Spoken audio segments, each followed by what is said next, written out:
President Trump made the claim that the U.S. trade deficit is caused by other countries abusing the United States.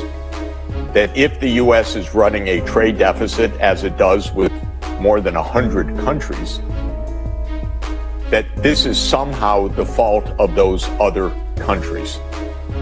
Well, I have been teaching international macroeconomics for 44 years, and I can say unequivocally that a trade deficit is not a signal that other countries are somehow taking advantage of the United States.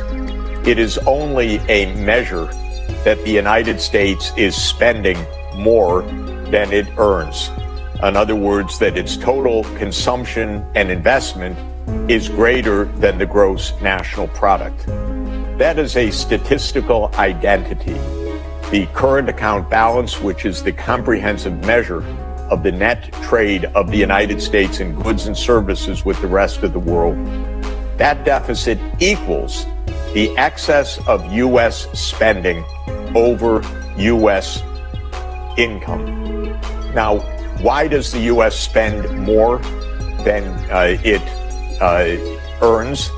The reason is that the saving rate in the United States is very low, unlike China, where people and businesses and government are thrifty. In the United States, the saving rates are low of both the private sector and the public sector.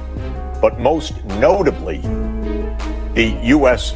federal government is running an enormous deficit, between 6 and 7% of our gross domestic product, $2 trillion of deficit per year. And that spills over into a current account deficit of $1 trillion per year.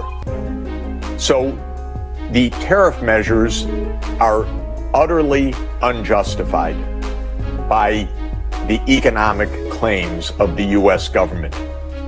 The tariffs are directed towards a trade deficit that is not the fault of China's partners, but is the result of America's large budget deficits and low private saving. And so the United States is blaming other countries for its own economic policies. And this is extremely important. There is no excuse for these unilateral tariffs.